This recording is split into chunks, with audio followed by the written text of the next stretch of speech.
Hi everyone, welcome back to another tutorial from Crazy Gamer.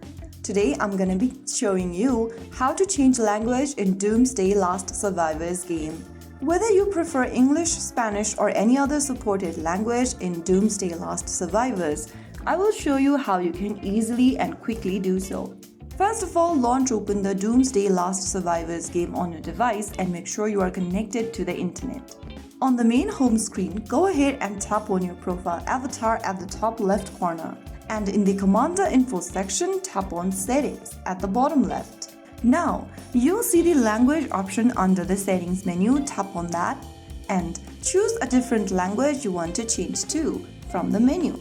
Once you do that, click on OK to save your change.